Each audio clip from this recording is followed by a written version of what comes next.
Classes on the basis of their, mainly जो हमारे पास प्रोटोजोआ है उसको उसके जो लोकोमोटरी ऑर्गन होते हैं उसके बेसिस पे उसको क्या किया एक तरीके से उनको क्लासीफाई कर दिया गया है। ओके, नाउ नेक्स्ट क्वेश्चन है the main basis of classification of protozoa is a locomotory device. आपने ये वाला क्वेश्चन देखो कितनी बार रिपीट हो रहा है, तो मेनली उनको जो लोकोमोटरी डिवाइस है उनके बेसिस पे इसको क्या किया एक तरीके से क्लासीफाई किया गया है। पहले ये क्वेश्चन टीजीटी बायोलॉजी में आया था, अब यहाँ पर जो यूपीपीएससी का प्री है उसमें एक तरीके से सेम क्वेश्चन आया हुआ है। ठीक है, फिर नेक्स्ट क्वेश्चन है हमारा का जो साइजीगैनी है वो कंडीशन किस में पाई जाती है, ग्रिगेरिना, पैरामीशियम, अर्थवर्म, कॉकरोच। देखो ये मेनली हमारे पास जो पैरामीशियम और जो ग्रिगेरिना है यही हमारे पास क्या होते हैं, दोनों हमारे प्रोटोजोआ के एग्जाम्पल है। अर्थवर्म तो एनिलिडा का है और कॉकरोच हमारे पास आर्थ्रोपोडा का है। लेकिन जो पैरामीशियम होता है उसमें ये जो साइजिक गाई कंडीशन होती है ये हमारे पास उसमें प्रेजेंट नहीं होती। तो जो साइजिक गाई कंडीशन होती है वो मेनली किस में होती है, ग्रिगेरिना में एक तरीके से प्रेजेंट होती है। ओके, नाउ हमारा नेक्स्ट क्वेश्चन है कि जो basal granule define from flagella in heavy. जो हमें पता है कि जो फ्लैजिला होता है उसमें हमारे पास 9.2 होता है, जो हमारे पास 9 होते हैं वो ट्रिपलेट के फॉर्म में क्या होते हैं, पेरिफेरी पे होते हैं, और जो 2 होते हैं वो हमारे पास एक तरीके से सेंटर में प्रेजेंट होता है। तो जो बेसिल ग्रैनुअल होते हैं उसमें हमारे पास जो माइक्रोट्यूबुल की अरेंजमेंट होती है वो हमारे पास क्या होता है 9+0 होती है। तो इसमें भी का आंसर क्या होगा, 9 peripheral triplet and 2 central fibre. Basal granule में तो जो 2 सेंटर होते हैं वो तो प्रेजेंट ही नहीं होते हैं। फिर बी है 9 peripheral triplet but without central fibre. Yes, इसका जो हमारे पास सेंट्रल में हमारे पास कोई भी फाइबर प्रेजेंट नहीं होता है। इसका जो सी ऑप्शन दे रखा है वो है 9 पेरिफेरी होते हैं और 9 ही सेंट्रल होते हैं। नो, फिर इसमें होता है ओनली 9 पेरिफेरी ट्रिपलेट। नहीं, इसमें ऐसे है कि जो 9 पेरिफेरी ट्रिपलेट होते हैं बट विदाउट सेंट्रल फाइबर, इसमें सेंट्रल फाइबर प्रेजेंट नहीं होते। तो जो इसका आंसर होगा वो एक तरीके से बी होगा। ओके, ना हमारा नेक्स्ट क्वेश्चन है which class of protozoa is totally parasitic. ऐसी कौन सी क्लास है जो हमारे पास टोटली एक तरीके से पैरास्टिक है। तो इसका जो आंसर होगा सिलिएटा। नहीं, सिलिएटा हमारे पास सिलिएटा में हमारे पास एक तरीके से पैरामीशियम आते हैं, ठीक है, और जो मैस्टिकोफोरा होता है उसमें हमारे पास ट्रिपन्सोमा वगैरह आते हैं। सार्कोडीना में हमारे पास एक तरीके से अमीबा वगैरह आते हैं। जो स्पोरोजोआ होते हैं इसमें हमारे पास जो प्लाज्मोडियम होते हैं ना ये आते हैं, और ये एक तरीके से जो इनकी क्लास होती है ना वो टोटली एक तरीके से पैरास्टिक होती है। पैरास्टिक मतलब जो हमारे पास एक तरीके से जो डिसीज़ कॉज ही करेंगे, उनका एक भी ऐसा मेंबर नहीं है जो हमारे पास डिसीज़ कॉज नहीं करेगा, तो उसको क्या कहलाते हैं, एक तरीके से पैरास्टिक कहलाते हैं। जो हमारे पास स्पोरोजोआ क्लास है वो क्या होती है, एक तरीके से पैरास्टिक इन नेचर होती है। ठीक है, अब नेक्स्ट क्वेश्चन है कि जो हमारे पास protozoa identify the true statement. Protozoa are mainly heterotrophs. Water enter through osculum in sponges. नहीं, जो वाटर होता है वो हम अपन स्पॉन्जेस की बात करें तो जो ऑस्टियो होता है उससे वाटर एंटर करता है, ऑस्क्यूलम के थ्रू तो वाटर एग्जिट करता है। फिर होता है cnidoblast are located at the base of hydra. नहीं, जो नीडोब्लास्ट सेल्स होती हैं एक तरीके से निमेटोसिस्ट सेल होती हैं जो क्या होती है एक तरीके से उसको डिफेंस प्रोवाइड कराती हैं। तो वो मेनली जो नीडोब्लास्ट सेल्स होती हैं वो टेंटिकल में प्रेजेंट होती है। तो इसका जो आंसर जो ट्रू होगा वो होगा एक तरीके से ए। तो प्रोटोजोआ होते हैं वो are mainly heterotrophs in nature होते हैं। ठीक है, नाउ नेक्स्ट क्वेश्चन है हमारे पास a class of protozoa that contain only a endoparasite. ये क्वेश्चन अभी मैंने ऊपर भी कराया था कि जो हमारे पास जो स्पोरोजोआ की जो क्लास होती है वो टोटली एक तरीके से क्या होती है, हमारे पास एंडोपैरासिटिक इन नेचर होती है। ठीक है, अब हमारा नेक्स्ट क्वेश्चन है कि जो कॉन्ट्रेक्टाइल वैक्यूल्स इन प्रोटोजोआ मेनली सर्व को, जो कॉन्ट्रेक्टाइल वैक्यूल्स होते हैं प्रोटोजोआ में वो मेनली क्या करते हैं, एक तरीके से ऑस्मो रेगुलेशन में हेल्प करते हैं। और एक जो कॉन्ट्रेक्टाइल वैक्यूल होते हैं वो एक भी हो सकते हैं, दो भी हो सकते हैं। लेकिन अगर हम उसकी बात की जाए अमीबा, तो जो अमीबा होता है उसमें ओनली सिर्फ एक ही कॉन्ट्रेक्टाइल वैक्यूल होता है। लेकिन जो हमारे पास पैरामीशियम होते हैं उसमें 2 कॉन्ट्रेक्टाइल वैक्यूल्स होते हैं।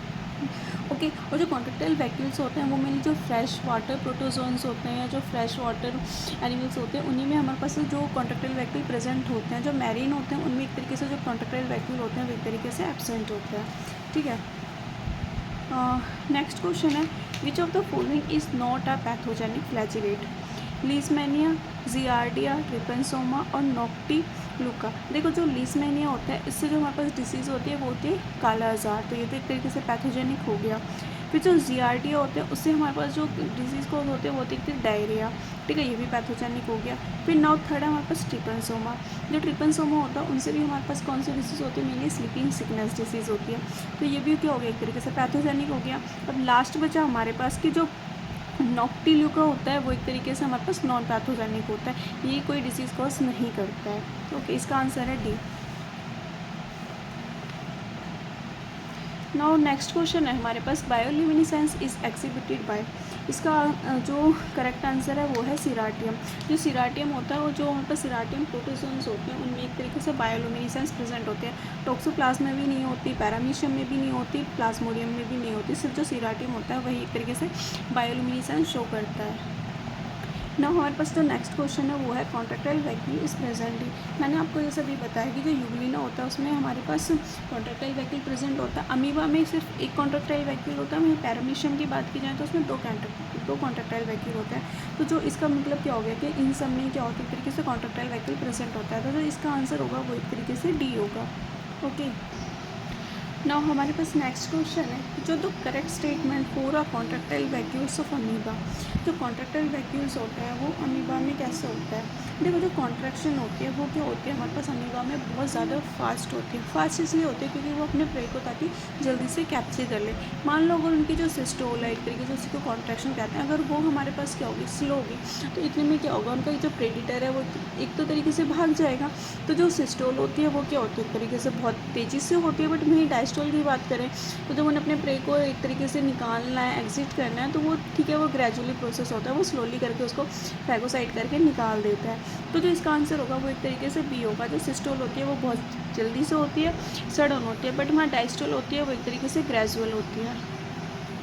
नाउ हमारे पास जो नेक्स्ट क्वेश्चन है वो है कि जो polymorphic forms are found during the life cycle of Entamoeba histolytica, Trypanosoma, Balantidium, Euglena. Mainly जो ट्रिपनसोमा होता है उसमें मेनली लाइफ फॉर्म एक तरीके से प्रेजेंट होती है। जो ट्रिपनसोमा होती है उसमें एक तरीके से हमारे पास 4 लाइफ फॉर्म प्रेजेंट होती है। तो जो इसका आंसर है वो है एक तरीके से बी। नाउ हमारे पास नेक्स्ट क्वेश्चन है, which among the following protozoa is a not an example of endoparasite. तो जो ट्राइकोमेनास होता है इससे भी हमारे पास कौन सी डिसीज़ कॉज होती है, ये हमारे पास मेनली वेजाइना में डिसीज़ कॉज करता है। प्लाज्मोडियम से आप सबको पता है कि मलेरिया कॉज होता है। लीशमानिया से कौन सी होती है, काला अज़ार डिसीज़ कॉज होती है। तो इसमें जो डी है, हाइड्रे अमीबा हाइड्रोक्सिना, ये क्या होता है, एक तरीके से पैथोजेनिक नहीं है। तो जो इसका आंसर है वो एक तरीके से डी है। नाउ हमारे पास नेक्स्ट क्वेश्चन है कि जो amoeba Limax move by एक्सोपोडिया, filopodia, राइजोपोडिया, lobopodia. मिली जो अमीबा होते हैं उसमें क्या होते हैं, एक तरीके से हमारे पास लोबोपोडिया होते हैं जो कि इसके एक तरीके से लोकोमोशन में हेल्प करते हैं। तो जो इसका आंसर होगा वो सी होगा, लोबोपोडिया।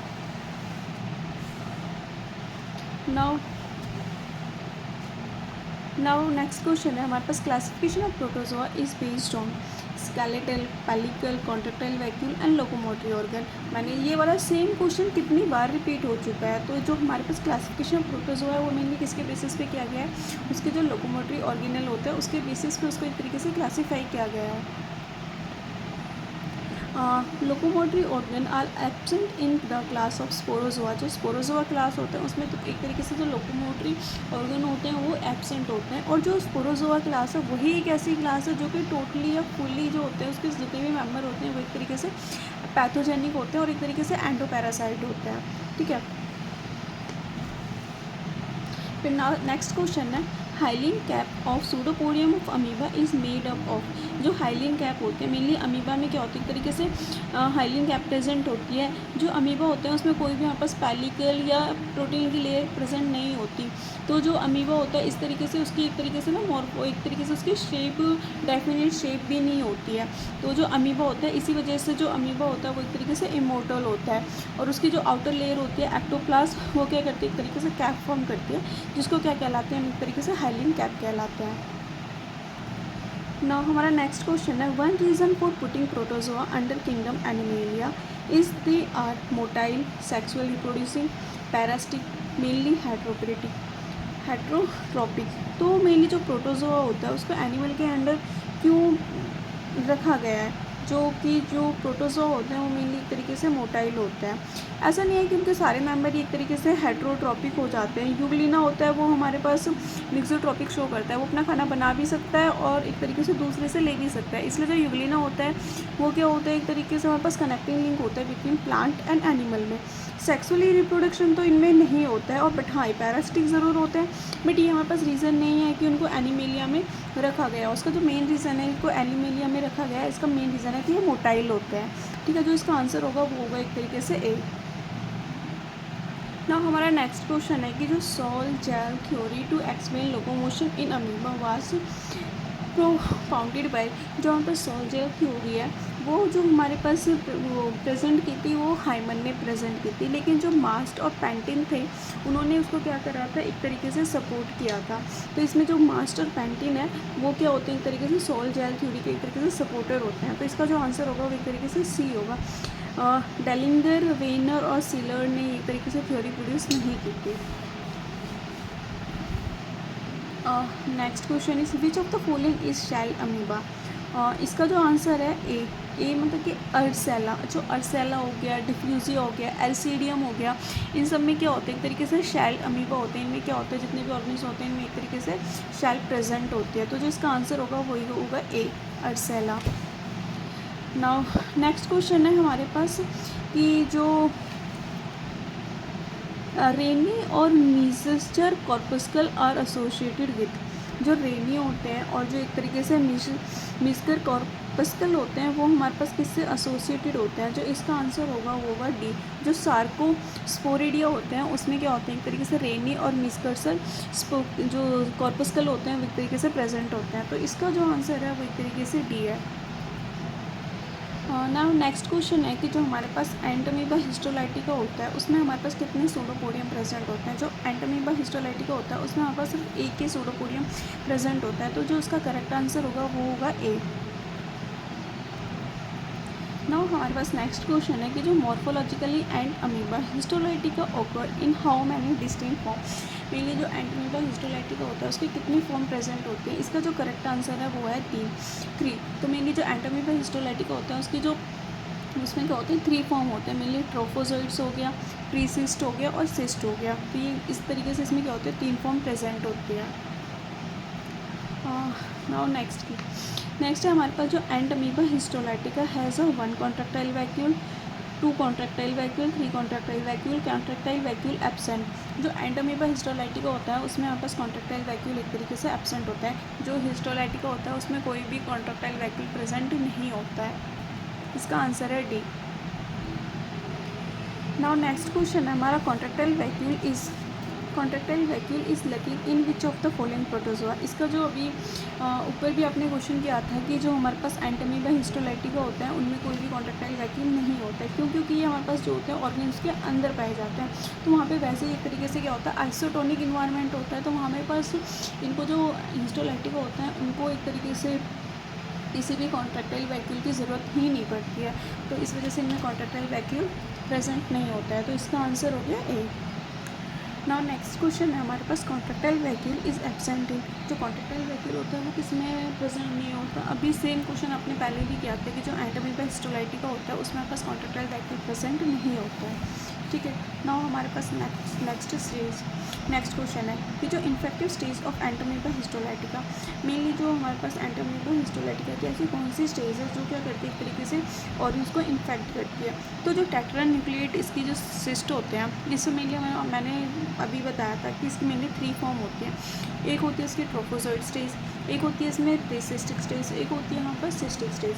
ठीक है, जो सिस्टिक स्टेज होती है, जो इन्फेक्टिव स्टेज होती है उसमें क्या होते हैं हमारे पास 4 न्यूक्लियस होते हैं। ठीक है, तो वो जो स्टेज होती है टेट्रान्यूक्लिएट स्टेज वो क्या होती है एक तरीके से इन्फेक्टिव स्टेज होती है।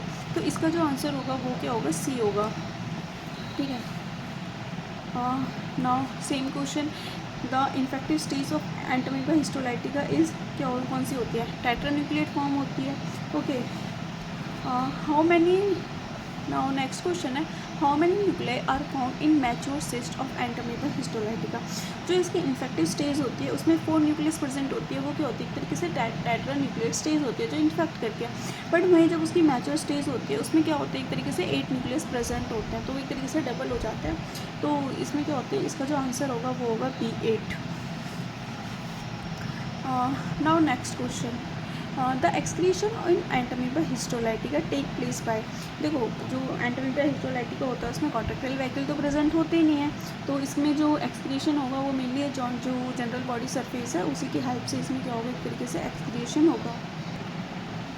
नाउ नेक्स्ट क्वेश्चन है हमारे पास, in humans Entamoeba gingivalis lives in, जो जिंजीवैलिस होता है वो कहाँ पे पाया जाता है, ये मेनली जो हमारे पास पस पॉकेट होती है ना हमारे पास पायरिया की, उसमें ये एक तरीके से पाया जाता है। ठीक है, तो हमने क्या कर लिया, प्रोटोजोआ में जितने भी हमारे पास अमीबा के क्वेश्चंस थे वो हमने सारे कर लिए। अब जो नेक्स्ट पार्ट आएगा उसमें हम क्या करेंगे, जो यूलिना के क्वेश्चन है उनको एक तरीके से हम करेंगे। ठीक है, थैंक यू गाइज़।